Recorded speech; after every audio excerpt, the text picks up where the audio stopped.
Antena UHF en la parte trasera de tu televisor. 2. Ahora enciende el televisor y entra en la opción Canal desde el menú. 3. Con tu control remoto, escoge que la configuración de tu antena esté en modo aire y luego inicias la búsqueda automática.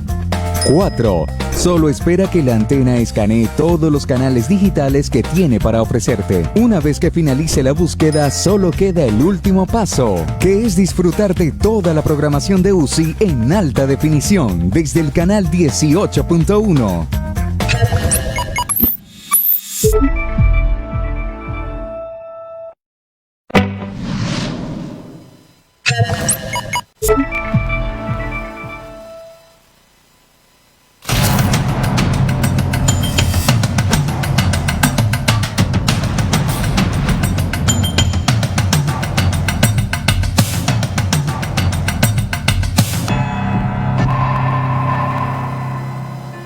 Bienvenidos a otro conversatorio del Instituto del Futuro, posible gracias a la Fundación Friedrich Naumann para la Libertad y transmitido por aquí, por UCI Noticias.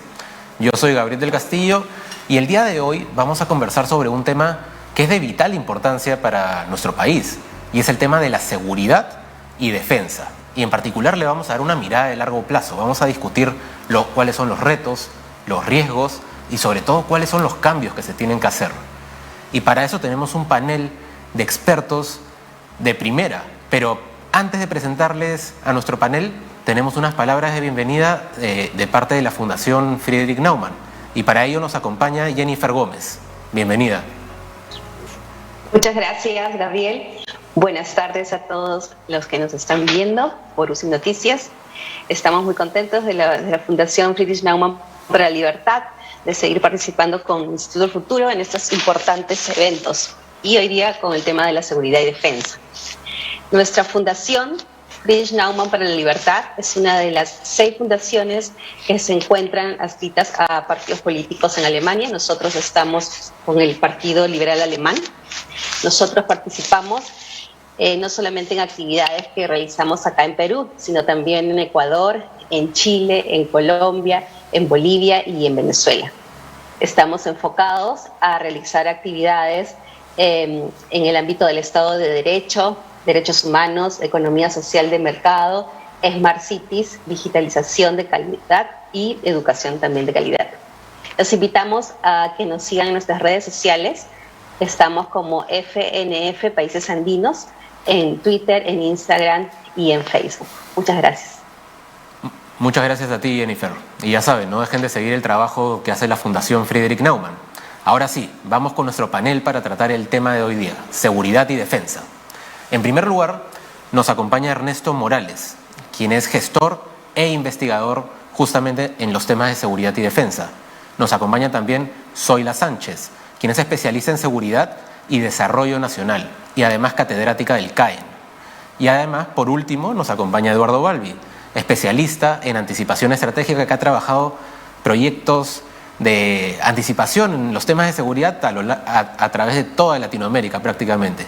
Así que le doy la bienvenida a nuestro panel y empezamos. En primer lugar quisiera pedirle a Ernesto Morales, para que partamos de un punto en el que todos nos entendamos, que nos cuente un poco cuál es la situación de manera general en cuanto a seguridad y defensa en el Perú. ¿Quiénes son los actores relevantes? Píntanos un poco una imagen ahí, por favor. Hola, ¿qué tal, Gabriel? Gusto estar contigo, reunido y con los buenos amigos acá en la tarde. Bueno, mira, ¿qué te puedo hacer así como gran cuadro, ¿no? Hay un pequeño problema cuando hablamos de seguridad y hablamos de defensa, ¿no? La mayor parte de las personas tienden a verlos como sinónimos o como algo incluso que se pueden como superponer uno al otro. Y desde ahí ya hay digamos, un gran equívoco, ¿no? El marco teórico, ¿no?, nos va a ubicar con tranquilidad que la seguridad es algo integral, ¿no?, a lo cual hay diversas líneas que aportan a la seguridad, ¿no? La seguridad del Estado, que es la seguridad de la sociedad nacional peruana, está cimentada, está elaborada gracias al aporte de, por ejemplo, la defensa, ¿no? Entonces, seguridad y defensa, la idea es ver el aporte de la defensa nacional, con todas sus aristas, a lo que es entonces la seguridad nacional. Y dentro de la defensa hay también, a veces, muy a veces, el equívoco de igualar, ¿no?, defensa a Fuerza Armada, ¿no? Cuando la Fuerza Armada es solamente un elemento, para muchos el más relevante, un elemento de lo que es el poder militar, y el poder militar, ese sí contribuye a la defensa nacional, ¿no? Ahora, en relación a lo que tenemos entonces acá para hacernos un gran cuadro, yo lo que te diría es que 3 puntos para poder discutir, ¿no? Uno, desde hace ya aproximadamente poquito más de 2 décadas, en nuestro país se ha instaurado la idea de planificar en base a capacidades, ¿no? Pero para poder tener capacidades que sean concurrentes con el logro de los objetivos asignados al poder militar, ¿no?, la idea es también un presupuesto concurrente. Y es ahí, por ejemplo, algo en que se falla mucho. Si me atengo a los estudios de los economistas, ¿no?, hay, por ejemplo, un caballero Mendoza de la Universidad del Pacífico que hizo un estudio largo, sostenido, en el cual se mostraba cómo desde, bueno, él hace un corte en 1980, ¿no?, desde 1980 al día de hoy, pues había sido una constante disminución en el presupuesto a Fuerza Armada. Y él planteaba que, como conclusión, encontraba que sin que la sociedad peruana lo hubiera discutido, de alguna manera, los gestores del Estado habían tomado la determinación, la decisión de prescindir de lo que es defensa nacional dentro del marco de seguridad. Entonces acá hay un punto que estás haciendo, que es que no se le está dando la importancia necesaria. Yo creo que no es tanto la importancia necesaria, yo creo que demasiados de los gestores que hemos tenido han llegado con desconocimiento absoluto del campo de la defensa, ¿no? Y en un Estado profundamente frágil, profundamente poco institucional como el nuestro, que ocurre en muchos países de América también, pues se le recargan labores al sector defensa, a las líneas de defensa, a los elementos del poder nacional, que no son concurrentes ni con su misión, ni con sus objetivos, en absoluto, ¿no? Entonces, por un lado se recarga mucho lo que tiene que hacer los componentes de la defensa nacional, y por otro lado se le quita lo necesario de soporte para que pueda cumplir con ese exceso de misiones, sin contar con la misión principal o secundaria que deba comportar.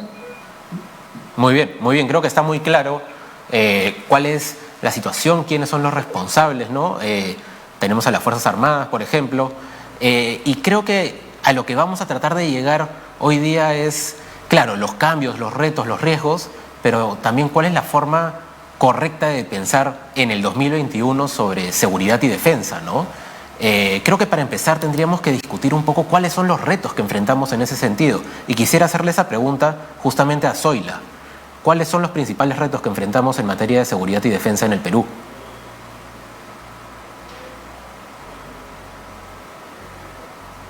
Hola, Zoila, ¿estás por ahí? Ok, buenas tardes. Un gusto compartir estos momentos con personas que en algún momento hemos tenido la oportunidad de repente de compartir academia. Bueno, en cuanto a la defensa, primero a la seguridad, lo primero que de repente también tenemos que ver aspectos es de que hay hitos que van marcando lo que vendría a ser este concepto de seguridad. Lo que Ernesto muy bien refiere es lo que en estos 200 años que hemos tenido se hablaba de de la seguridad del Estado, ¿no? En la que definitivamente teníamos que trabajar este tema de fronteras, la defensa de nuestras fronteras, nuestro territorio. Entonces, con ese discurso hemos estado más o menos hasta la década de los 90, acuérdense ustedes lo de la Guerra Fría, fin de la Guerra Fría, y empieza el otro discurso de que más bien deberíamos invertir en programas sociales. Y es en ello de que efectivamente mucho se hablaba de que ya no va a haber guerras y como tal, todo ese lo que deberíamos invertir más son en programas sociales para ayudar a las poblaciones más necesitadas. Y en eso nosotros pues estamos inmersos y un poco que de repente se descuidó el tema de presupuesto para lo que vendría a ser la defensa. Consecuencia de que efectivamente una de las cosas era el desconocimiento de nuestras autoridades políticas en los temas de defensa y seguridad. ¿Qué retos tenemos ahora? Definitivamente vamos a tener este tema, primero en lo que vendría a ser seguridad y defensa, de que nos falta realmente, diríamos, mejorar toda esta logística, llamémosle así, no solamente desde el punto de vista material, sino también la capacitación. ¿Por qué? Porque la seguridad está pasando por otros momentos o situaciones multidimensionales. Entonces, las amenazas y riesgos en los cuales actualmente estamos inmersos ya no necesariamente son para proteger nuestras fronteras desde el punto de vista del poder duro, ¿no? Sino que también acá tenemos ya problemas de naturaleza multidimensional, factores sociales, económicos, socioambientales. Y ejemplo de ello, pues estamos enfocados actualmente en el tema de la pandemia y cómo es que nos ha tomado ello, ¿no? Entonces, dentro de esos retos, yo creo que tenemos el problema de salud, el problema de la educación, el tema de la tecnología, que es algo que se está trabajando bastante al respecto y que no necesariamente estamos preparados para ello. Y les digo por qué se prioriza estos temas, porque, reitero, el concepto ya de seguridad de Estado ha pasado y ahora básicamente lo que estamos viendo, no es que haya pasado, se mantiene, pero también tenemos que ver aspectos ya de seguridad humana, que va de la mano también con los derechos humanos, ¿no? Entonces ahora el reto es mucho más amplio, llamémosle así, y que debemos tener mayor focalización, teniendo en consideración las tendencias en las cuales estamos inmersos en este mundo, pues, de interconectividad, ¿no? Yo creo que eso es lo que podría señalar. De acuerdo. Y creo que en ese sentido, según lo que señalas, hay varios cambios de paradigma que tenemos que tomar en cuenta ahí, ¿no es cierto? Así es. Un ejemplo que se me ocurre, muy coyuntural además, es por ejemplo DARPA, una entidad del sistema de defensa americano en los Estados Unidos.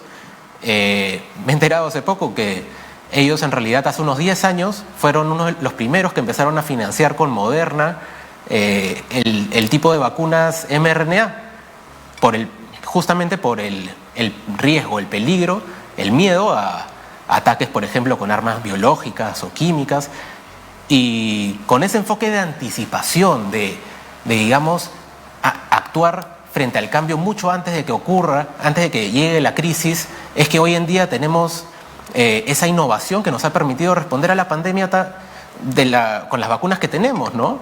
Pero justamente ese enfoque de anticipación, de ser propositivos, ese es el enfoque que debería haber hoy en día, yo pienso, ¿no? En el tema de seguridad y defensa, y no necesariamente tiene que ver solamente con conflicto o algo así como podría pensar la mayoría de las personas. Entonces, Eduardo, yo quisiera preguntarte a ti, partiendo de este ejemplo, ¿cuál es el enfoque correcto que deberíamos tener en cuanto a estos temas siendo el 2021?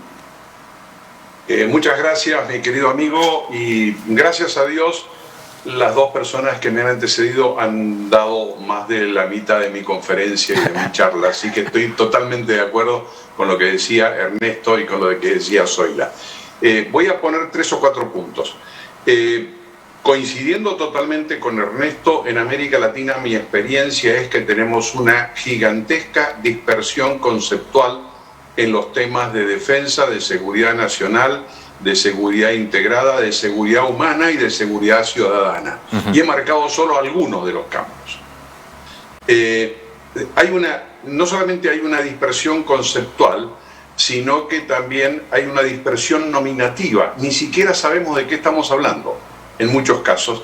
Y esto en los comederos políticos, por decirlo de alguna manera, se nota lo que decía Ernesto, la ausencia, la ignorancia, la ausencia de conocimiento cabal sobre estos temas que son tan delicados. Entonces, lo primero que tenemos que hacer es educarnos en estos campos, entenderlos. Tú sabes y conoces mi trabajo. En el año 2003, nuestra organización produjo el primer informe prospectivo de seguridad humana y trabajamos un año en toda América Latina para hacerlo. Fíjate, 2003, hace uno que otro rato. También tenemos diseñado el método de prospectiva para el diseño de capacidades en seguridad y defensa. Porque hoy hablamos de capacidades, pero no sabemos cómo encontrar las capacidades y cómo desarrollarlas. Como en mi equipo tenemos una larguísima experiencia en el área de defensa, hemos desarrollado varios métodos. Y algo que dijo Zoila que es fundamental. Hoy todas estas áreas sensibles deben estar montadas en un trabajo, llamemos de inteligencia estratégica, para tratar de penetrar en el futuro y prepararnos para el futuro. Tú no preparas una fuerza armada ni en equipamiento, ni en entrenamiento, ni en logística en 2 meses o en 6 meses. Te lleva años o décadas. Por lo tanto, si no nos ponemos a mirar hoy cuáles son los problemas que vamos a tener en defensa y seguridad dentro de 20 años, vamos a llegar a ese momento sin saber qué diablos hacer, por un lado. Bien, por ejemplo, voy a poner cosas. Lo que muy bien dijo Zoila y coincido 200%. Hay una confusión entre Fuerzas Armadas y defensa. Y hoy, defensa es un tema mucho más grande. Hay también una confusión que incluso a veces, sin mala intención, se produce por el discurso de organismos internacionales, donde pareciera que se habla de idiomas distintos en términos de seguridad y desarrollo. No, mis queridos amigos. Sin seguridad no hay desarrollo y sin desarrollo no hay seguridad. Exacto. Así que van de la mano, tiene que ser un equipo, tiene que ser una cosa fundamental trabajada. En seguridad ciudadana, por ejemplo, que es un tema que nos preocupa en América Latina muchísimo porque es un desastre y va a ir empeorando, seguimos todavía en la mentalidad bastante pobre, diría yo, de que es un cuerpo policial que tiene que salir a combatir el delito y las infracciones, o no sé cómo le llaman en Perú. En un estudio que hicimos en Argentina sobre teoría de conflictos, que llevó 18 años de trabajo, llegamos a demostrar que los delitos y las contravenciones o infracciones son menos del 20% de la conflictividad social. Y la pregunta que hago es, ¿qué organismo está atendiendo a la conflictividad social? Porque se está atendiendo las policías y el sistema judicial solo a delitos y contravenciones. Y el resto no lo atiende nadie.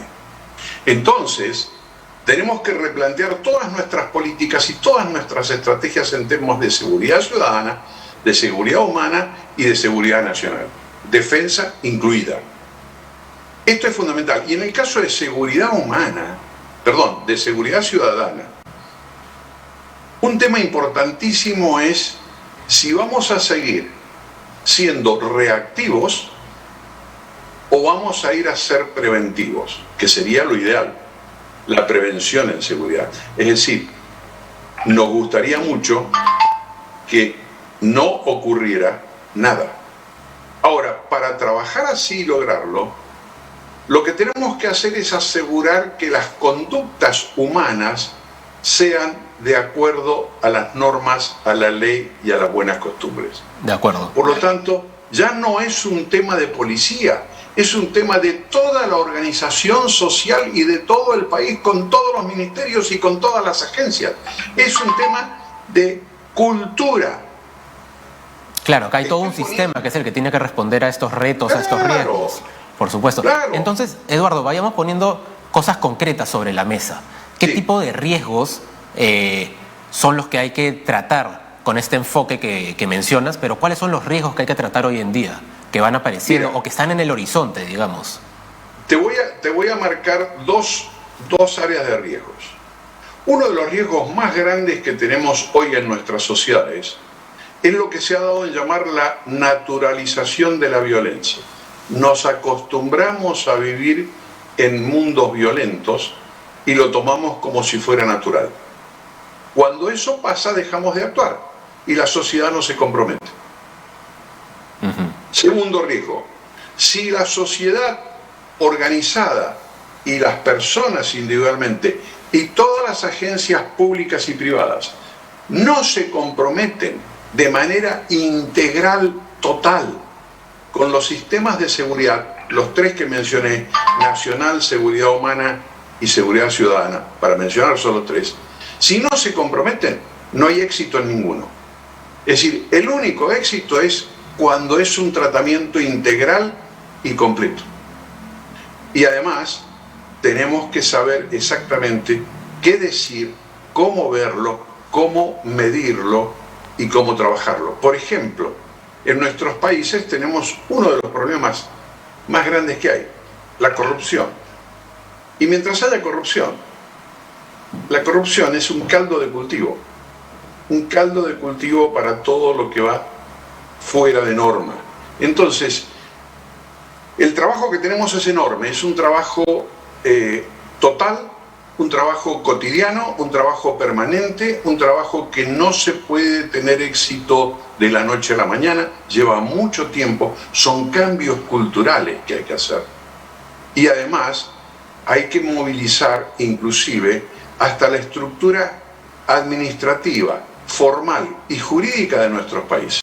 ¿Cómo impulsar entonces esta mirada de preparación y anticipación que tanto se necesita? Mira, te voy a poner un ejemplo. No hace mucho, 2018,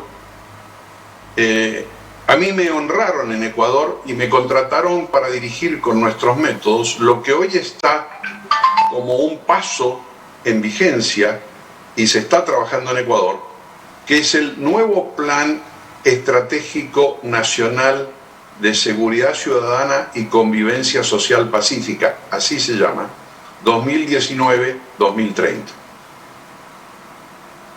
Y lo hicimos con participación de la sociedad.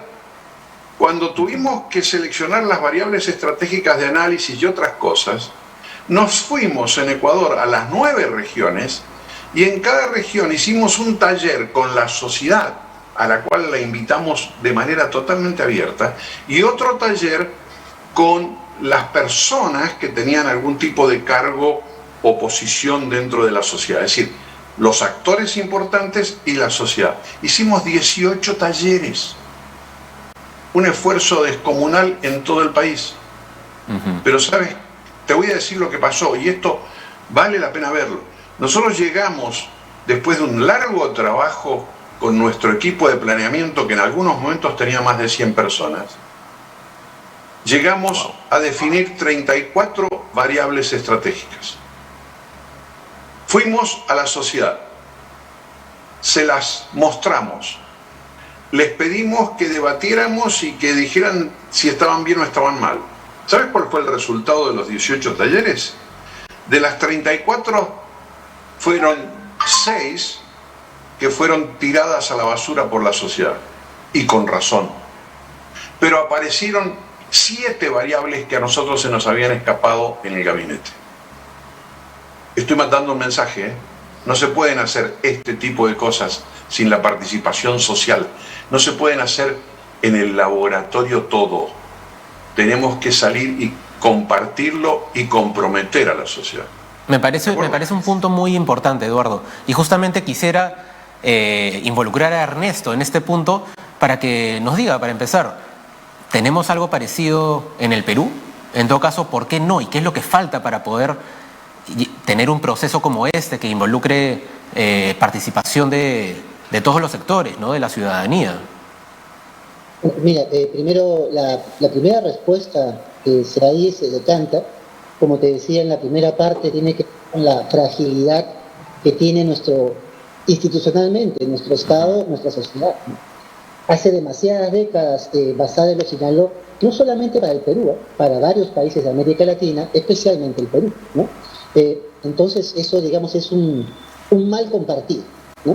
Pero en el tema específico de lo que se habla de seguridad ciudadana, que ya escapa a lo que es defensa y seguridad en sí mismo, hay nuevamente, como bien decía Eduardo, ¿no?, esa idea errada, ¿no?, de equiparar, ¿no?, seguridad ciudadana con policía, ¿no?, con fuerza de seguridad, cuando eso no tiene, es solamente un pequeñísimo componente de ello, ¿no? Ahora, otro problema que le puedes agregar ahí para llegar a esto, o sea, ¿es necesario consensuar con la sociedad? Por supuesto que sí. El problema es los mecanismos que tiene la sociedad para poder consensuar. En sociedades, acá al lado del Pacífico, donde carecemos de tradiciones de partidos políticos, que por ejemplo sí han habido en el caso de Brasil, Uruguay, Argentina, hoy día muy venido a menos, es cierto, los han tenido. Se canalizaban los grupos de interés, se canalizaban los intereses sociales. En el Perú eso nunca lamentablemente existió, perdón, me corrijo, existió entre 1895 y 1930. Pero esto no tiene que canalizarse necesariamente, digamos, a través de partidos políticos, ¿no? La sociedad civil puede jugar un papel. Estoy hablando de algo sencillo, o sea, nuestra carencia de institucionalidad. Ahora, cuando hablan de la sociedad civil, ojo, ese es un marco muy importante para Naumann y para varios pensadores liberales, pero no necesariamente, es decir, la sociedad civil lo va a hacer, porque eso estaríamos llevándonos más bien al pensamiento anarcoliberal, ¿no?, donde la sociedad civil espontáneamente va generando los marcos y los caminos a llevarse. Y eso es solamente un enfoque ideológico, ¿no? No necesariamente ni el mejor, ni el peor, ni el más correcto, ni el menos correcto. La sociedad civil tiene que estar organizada de alguna forma. Si no, ¿cómo se canaliza? ¿Cómo sabemos que, por ejemplo, un discurso, por muy importante que sea, puede ser algo que empodere la opinión de por lo menos el 50 más uno de los ciudadanos? Y no solamente la opinión de un pequeño grupo de interés o de 2 o 3 académicos, ¿ves? O sea, ahí ya entramos en una parte que vas observando problemas para poder ponernos de acuerdo, ¿no? Pero regresando al tema de defensa y con seguridad, yo no estoy de acuerdo, por ejemplo, cuando nos dicen para nada, tales riesgos hay que pensarlos hoy día, tales riesgos hay que pensarlos en 20 años, ya no hay que pensar en guerras con los vecinos ni por territorio. Yo creo que ahí es, desde ese punto de vista, o es una de dos, o no se conoce la teoría, ¿no?, de la defensa, o se tiene otra perspectiva teórica, ¿no? En el caso de seguridad, acá en el Perú hay un caballero, Hugo Palma, un diplomático peruano bastante interesante. Él tiene un trabajo en el cual ha logrado detallar los diferentes conceptos que hay sobre seguridad. El trabajo se llama, si mal no recuerdo, Retos en materia de seguridad. Y ahí, si uno lo lee, se da cuenta que hay por lo menos 20 conceptos de seguridad. Cada uno corresponde a un marco teórico diferente. Entonces, yo tengo un marco teórico muy claro en el mío, ¿no?, donde lo de la seguridad multidimensional me parece algo extraño para nuestras tradiciones de pensamiento político, ¿no? Es algo que viene promovido, ¿no?, desde el mundo anglosajón, básicamente, y que apela desde la ideología liberal, por ejemplo, a la sociedad civil. Y le da, sin querer queriendo, tareas a varios sectores diversos. En uno de ellos es la Fuerza Armada. Ahora, la Fuerza Armada no está solamente para pensar en que le va a hacer pues la guerra a alguien, ¿no? El gran teórico del pensamiento militar muy antiguo, el caballero Clausewitz, él lo decía: empeñar el poder militar en una acción violenta implica reconocer que el Estado y la sociedad que lo ha construido han fracasado. ¿Por qué? Porque como sociedad que construye un orden político tiene varias herramientas diferentes. Recurrir a la acción violenta es reconocimiento de fracaso. Y creo que, Ernesto, estás tocando un punto importante, que es este punto de la interacción, digamos, entre tanto seguridad y defensa y el mundo político, ¿no? Porque incide mucho. Y lo podemos ver claramente. Hay un ejemplo muy claro, reciente, ¿no?, con la retirada de Estados Unidos de Afganistán, que si bien ha sido una retirada militar, la decisión ha sido tomada por políticos, ¿no? Entonces, ¿cómo debe ser esa dinámica? ¿Cómo entenderla? Yo creo, ahí por ejemplo, algo que fallamos acá en la sociedad peruana es en la interacción entre varios elementos, ¿no? Acá da la impresión que el mundo de la política, el mundo de la academia, el mundo de la empresa, etcétera, fueran dimensiones cada una en su propio país, sin comunicación con la otra, ¿no?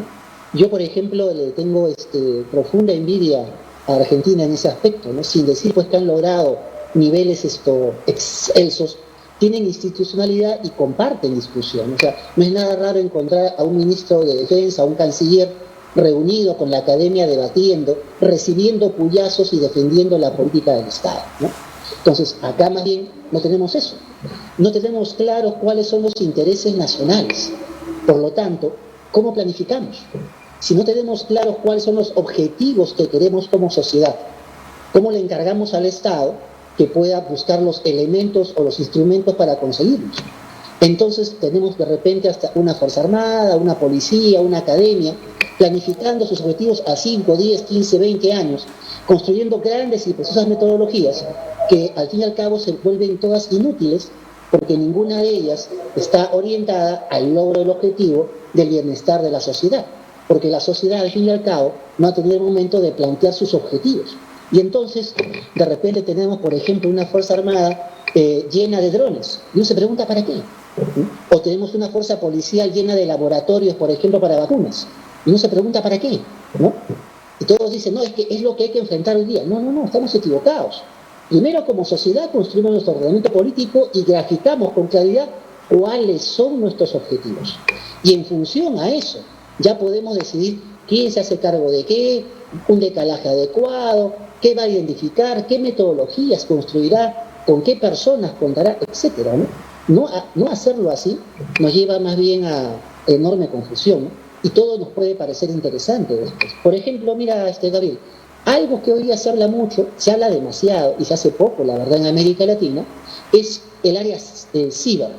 No se han puesto ni siquiera de acuerdo si el tema es ciberseguridad o es ciberdefensa. Bueno, acá me parece que tenemos normas para los dos. Exacto, ¿no? Y normas, ¿en base a qué? ¿Cuál es el marco teórico que sustentan esas normas? ¿Se han puesto a pensar si ellas concuerdan con las normas de las demás partes del edificio legal que tenemos, del edificio institucional que tenemos? Recuerden que en América Latina una vieja herencia de nuestra sangre pues española, esparcida de México a Argentina, es andar creando marcos teóricos, normativos, que se superponen y se contraponen entre sectores, entre áreas, entre instituciones, ¿no? Resultado, muchas veces ante un problema, hay 20 que deben resolverlo, pero los 20 se ponen a pelear con a quién le corresponde y nadie resuelve el problema. Entonces, eso es último. Ahí. Muy bien, muy bien. Me va quedando claro. Y según entiendo, Ernesto, entonces, lo que tú dices es que antes que pensar en riesgos específicos o en las tendencias, hay que tener claro cuáles son los objetivos, ¿no? Hay que definirlos y recién ahí empezar a articular las acciones, quién hace qué. Es eso a lo que estás llegando, ¿no es cierto? Realmente sí, porque mira, eso te permite ver tres cosas, ¿no? ¿Cuáles serían los riesgos? ¿Cuáles serían las amenazas? Y sobre todo, ¿cuáles las oportunidades? Si entonces, no, estamos simplemente medio como una persona así, paranoica, caminando con miedo a todo, ¿no? Y no es la idea, ¿no? De acuerdo. Entonces lleguemos a eso de manera concreta. Zoila, ¿cuáles son esos riesgos? ¿Cuáles son esas amenazas? ¿O cuáles son esos objetivos en todo caso, ¿no? Por ejemplo, Ernesto ha mencionado el tema de ciberseguridad y ciberdefensa, que tanto se habla hoy día.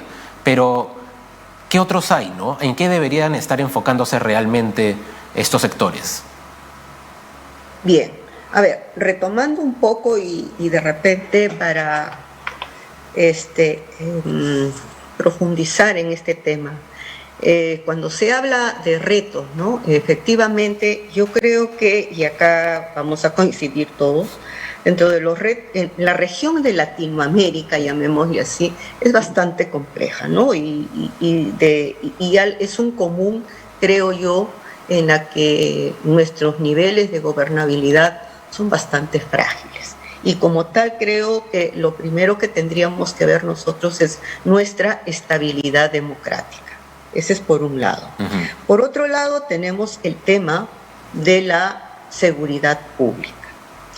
¿Y por qué pongo estos dos? Porque justamente si no contamos con instituciones fuertes en las que nosotros como ciudadanos confiemos y realmente podamos ofrecer nuestra participación, en ese estado frágil es que justamente ha sido caldo de cultivo, llamémosle así, para lo que ahora le llamamos el crimen organizado, que de alguna manera está atentando contra la seguridad pública.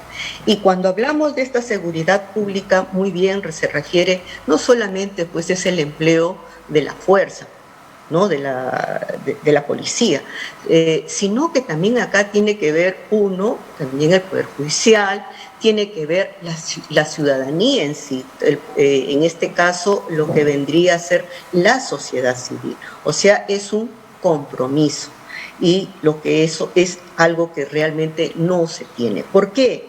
Porque el país como tal, como sistema, llamémosle así, no está articulado. Muy bien refería Ernesto de que acá es como que trabajáramos por estancos, ¿no? Cada ministerio hace lo suyo, no hay esa conexión, no hay esa interacción, por ejemplo, que debería darse los trabajos multisectoriales. Y en este caso, ahí va lo otro, es de que en el tema de seguridad, un poco que lo han dejado de lado. ¿Por qué? Porque todavía tenemos ese concepto y asociamos a que seguridad solamente es el tema de tarea de las Fuerzas Armadas. Y no necesariamente es así, porque también en lo que es seguridad, y hemos visto con este tema de las nuevas, no son nuevas, estas amenazas que se están dando actualmente, convoca a la participación justamente de todos los sectores. Por eso es que de repente cuando se habla de las amenazas no tradicionales, en el año 2003 justamente se acuña este concepto de seguridad multidimensional. ¿Por qué? Porque lo que se quería es a nivel hemisférico trabajar este tema como un gran sistema para poder fortalecer nuestras instituciones, mejorar nuestro nivel de gobernabilidad y desafortunadamente no se ha avanzado mucho al respecto. Entonces yo creo que dentro de los retos tenemos para mí, la estabilidad democrática y el fortalecimiento de sus instituciones, el tema de la seguridad pública, que realmente es preocupante. De las 50, según la última estudio de la BBC, se habla de que de las 60 ciudades más peligrosas del mundo, 52 están acá en América Latina. México, Centroamérica son uno de los grandes problemas. Y ahí viene otro tema que también va consigo, que es este movimiento migratorio en el cual nosotros estamos inmersos, ¿no? Y yo me imagino, Zoila, que acá lo que juega un papel muy importante es el tema de la inteligencia, ¿no es cierto? Bastante. Quisiera, en primer lugar, preguntarle a Eduardo, que ha tenido experiencia con esto a lo largo de la región, ¿cómo encaja el papel de la inteligencia cuando estamos hablando de estos retos, de estas amenazas? Mira, tú sabes que nuestro equipo desde hace más de 10 años acuñó este tema de la anticipación estratégica continua como un logro, porque si no estamos permanentemente anticipándonos, jamás podremos hacer ni prevención ni gestión de riesgos. Vamos a tener que salir a apagar incendios cuando las cosas ocurran. Esto es así de sencillo, no hay que darle más vueltas, disculpen el lenguaje, pero lo voy a decir con toda o te bancas lo que viene o te anticipas para que no llegue. Y este fenómeno muestra que hoy en América Latina, con sus diferencias de cada país, ni los sistemas de inteligencia ni los sistemas de planeamiento estratégico de nuestros países se están anticipando de una manera importante en los 4 tiempos estratégicos que hay que medir simultáneamente. El cortísimo, que son las crisis de emergencias, el corto, el mediano y el largo plazo. Y esto que estoy diciendo es muy importante porque yo recuerdo precisamente año 2013, 2014, 2015, trabajando en vuestro país, en Perú, con el CEPLAN, cuando sacamos el nuevo sistema nacional de planeamiento estratégico basado en prospectiva y basado en el método nuestro, y que además exigía que los organismos públicos, los sectores, lo primero que tenían que hacer era un análisis prospectivo 15 años adelante. Cuando en el 2014, me acuerdo hasta la fecha, el 4 de abril de 2014 salió el nuevo Sistema Nacional de Planeamiento Estratégico, se dijo, todos los sectores del país tienen que tener un estudio prospectivo 2015-2030 y desde ese estudio prospectivo después tendrán que hacer los planes estratégicos 2015-2020, de 5 años. Pero la visión era la más importante. Y una de las primeras que hicimos fue la de la SEDENA, la Secretaría Nacional de Seguridad y Defensa, precisamente cuando todavía era parte de la presidencia del Consejo de Ministros. Y es el único documento público que está, y está publicado en su sitio. Es el único organismo que liberó al público ese estudio de 15 años. Después, por distintas razones, esa dinámica se perdió y se fue diluyendo. Pero si no hacemos eso, no hacemos una cosa así, donde se comprometen todos los sectores y donde después se analiza, que era la tarea que llevaba adelante ese plan, la coherencia de los sistemas, la coherencia de los objetivos, la interrelación armónica entre todos los sectores, es lo que pasa y lo que decía Ernesto y tú también, Zoila, de que nuestros países son oficinas cerradas, con la puerta cerrada y nadie intercambia información y nadie trabaja en conjunto. Es decir, esto es uno de los tantos temas que habría que recuperar. Y en ese momento Perú se convirtió en el primer país en América Latina que decidió hacer estudios prospectivos a 15 años como obligación de todo el sistema público y de todos los territorios. Así que fíjense ustedes fueron pioneros en eso. Después la política juega sus cosas y se diluye. Pero yo creo que tenemos que volver a recuperar todo esto. Realmente trabajamos mucho en esos 2 años, hicimos muchos estudios para muchas áreas, para el Ministerio de Defensa, para el Ministerio de Economía y Finanzas, para el CINEACE, para la presidencia del Consejo de Ministros. Y bueno, no sé en qué habrá quedado todo eso, no vivo en Perú, así que no tengo el seguimiento. Si me permite, sí, si por me favor, permiten algo ahí. Justamente te lo iba a preguntar a ti. Ya, no, justamente a propósito de lo que acaba de referir, efectivamente el CEPLAN lanza el plan bicentenario, me acuerdo, para el 2021, ¿no? Y si nosotros revisamos ese plan, ahí corrobora justamente cómo es que estamos de espaldas, ¿no? Es un plan de objetivos para el desarrollo y no hay ningún compromiso o no se toca el tema de seguridad, en lo que también no debemos perder de vista. Entonces ahí estamos separados. Entonces, ¿qué es lo que sucede? Lo que muy bien hablaba Ernesto, de que creo que nuestra clase política como que todavía no ha hecho no diríamos la comunicación, sino como que todavía no hay esa empatía, ese compromiso de que en el tema, si bien es cierto, muy bien, de desarrollo, pero como refería, no hay desarrollo si no hay seguridad, y si no hay seguridad, no hay desarrollo, ¿no? Entonces, como tal, estos dos conceptos, como se dice, que son parte de realmente de lo que podría avanzar o garantizar el desarrollo de un país, yo soy de repente un poco pesimista, pero no vamos a ir. Miren ustedes, hemos tenido una bonanza económica, una década de bonanza económica, y sin embargo las sorpresas han sido terribles, no terribles, sino que seguimos en las mismas. Las brechas sociales en la región son las más alarmantes a nivel mundial. No hay mayor brecha social que las que hay acá en América Latina. Entonces, esto significa que no hay una adecuada gestión, un compromiso desde el punto de vista político para tener esa visión integral de lo que vendría a ser esa seguridad, ¿no? Y cuando yo hablo de seguridad, es justamente la razón de ser de todo Estado. ¿Qué cosa es la razón de ser de todo Estado? Es el Estado ideal que se busca, ¿qué cosa? Garantizar justamente estos tres pilares, que es al pueblo, al territorio y al gobierno como tal.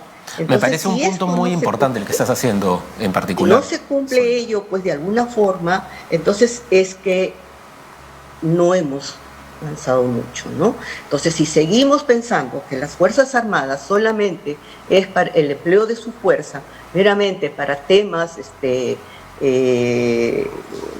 constitucionalmente las tienen, ¿no? Pero no, también, fíjense ustedes, estamos evolucionando de tal manera, los retos, las amenazas y riesgos se vienen de tal manera de que tenemos que prepararnos, ojo con eso, ya para otro tipo de amenazas y riesgos. Entonces ahí viene, como muy bien refiere, la prevención, el planeamiento. Entonces no solamente es decir ya, nuevo rol de las Fuerzas Armadas, como se hablaba, sino también hay que prepararnos, hay que capacitar. Bueno, y de manera específica, en todo caso, Zoila. La parte normativa, ese es otro problema. Claro, entonces, Zoila, de manera específica, ¿cómo nos preparamos? Mencionas la parte normativa, por ejemplo, se me ocurre también que las Fuerzas Armadas en el Perú necesitan pasar por un proceso de transformación digital tremendo. ¿Qué más se tiene que hacer para tener esa capacidad de preparación, de anticipación? Mira, no solamente es el proceso de transformación digital, hay todo un edificio que construir en formativo, en capacitación, en educación continua. En el caso de las Fuerzas Armadas, además de entrenamiento, o sea, nosotros que somos profesionales civiles, nos olvidamos de ese tercer verbo, entrenar. Es formar, capacitar, entrenar, tiene ese tercer verbo. Pero en el caso nuestro, mira, de gente como Eduardo, como tú, como Zoila, como yo, nosotros somos gente que ha salido de la universidad y a nosotros no nos han preparado para estar trabajando en temas de seguridad y defensa. Nosotros nos hemos preparado poco a poco para ello.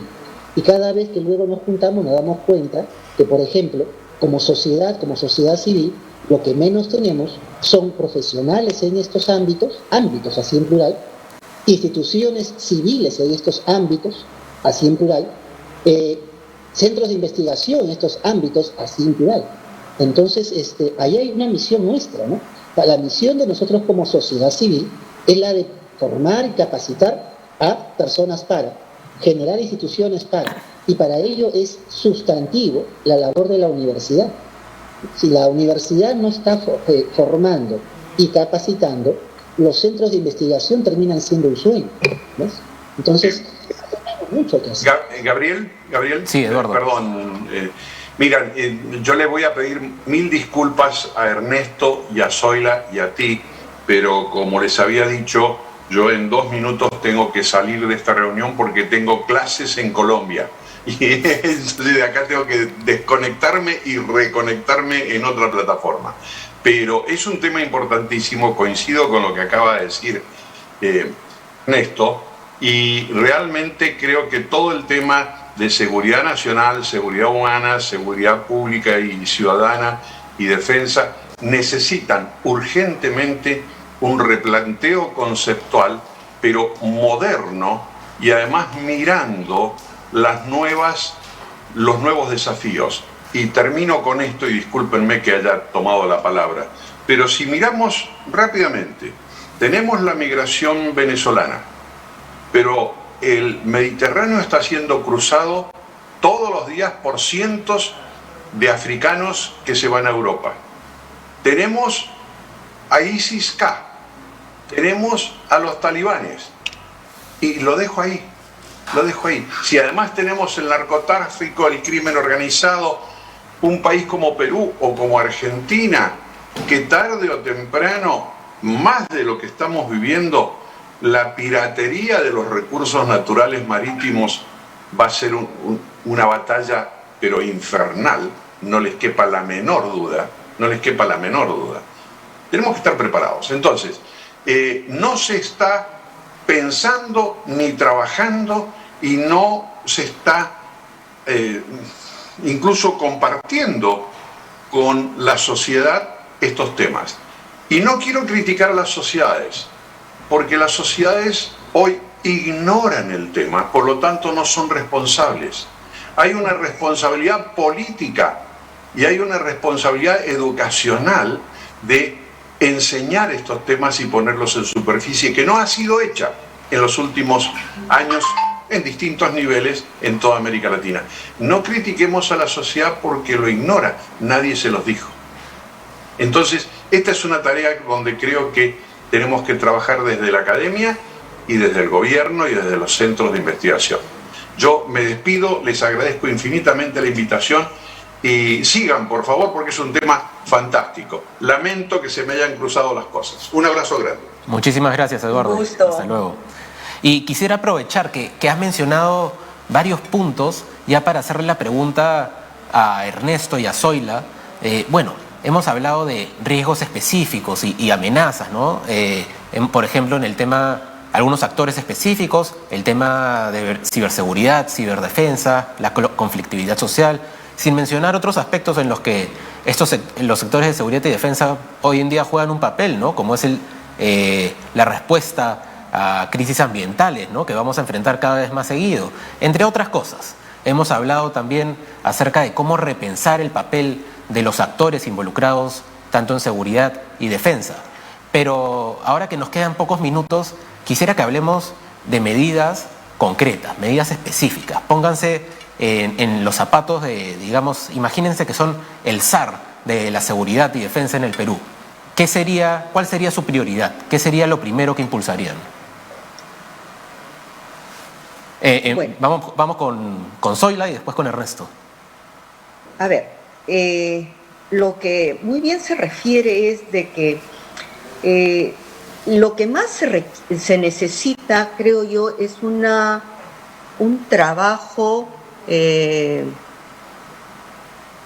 intersectorial, porque no solamente tenemos que dejar los temas de amenazas y riesgos a lo que vendría a ser las Fuerzas Armadas o la Policía Nacional, sino que realmente sí se debe comprometer a todos los sectores y también a la sociedad civil. Ahora, muy bien refiere Ernesto, ¿qué nos falta? Sí, prepararnos, mayor capacitación, entrenamiento. ¿Por qué no trabajar el tema también, digo yo, de que hay una falla en lo que vendría a ser nuestro sector educación? Fíjense ustedes, antiguamente teníamos la asignatura el curso de educación cívica, que se perdió. Tenemos el mal concepto, por ejemplo, que si el joven se porta mal, tiene que ir a hacer su servicio militar obligatorio. Ahora es ya voluntario, ¿no? Pero que tiene que hacer su servicio militar. O sea, fíjense ustedes, creo, el reto de de los académicos que estamos comprometidos en ello, en justamente ir difundiendo la importancia de la seguridad, que es ese fin que todos aspiramos a alcanzar. ¿Quién no desea sentirse ajeno a todo tipo de riesgo? Ese es por un lado. Ahora, el tema de la defensa es un medio que se emplea para conseguir la seguridad. Ahí no hay, creo yo, conflictos conceptuales. Me parece que no. Eso lo tenemos claro. Una cosa es la seguridad, que es el Estado al cual todos deseamos encontrar. Es ese fin supremo que tiene el Estado, y para ello nos valemos ¿de qué? Muy bien, de la defensa y también del desarrollo. Y cuando hablamos de la defensa, muchas veces sí tenemos que hacer uso de la fuerza, y para eso tenemos nuestras instituciones de las Fuerzas Armadas, Policía Nacional, pero también necesitamos el trabajo conjunto intersectorial de todos, ¿no? Entonces ahí viene el compromiso, creo yo, de que debemos, lo que se dice mucho, de acuerdo, tenemos mucha población, pero no tenemos ciudadanos. Hay que actuar en ese sentido. Estoy completamente de acuerdo con lo que mencionas, Zoila. Lamentablemente nos hemos quedado sin tiempo el día de hoy, pero sí creo que es importante tomar acción, pensar sobre esos temas de la forma correcta, ¿no? Entender cuáles son los problemas que se enfrentan hoy en día, que el mundo está cambiando. Y también algo que no hemos podido discutir mucho, pero que se me ocurría mientras hablabas, revalorizar, por ejemplo, el papel de las Fuerzas Armadas, ¿no? Digamos, en los ojos del público.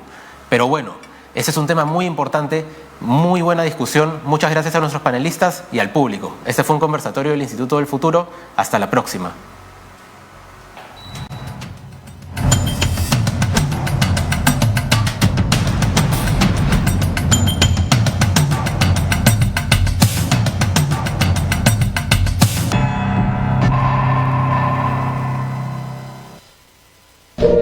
En UCI Edición Central te contamos todo lo que acontece a nivel nacional de forma veraz y transparente.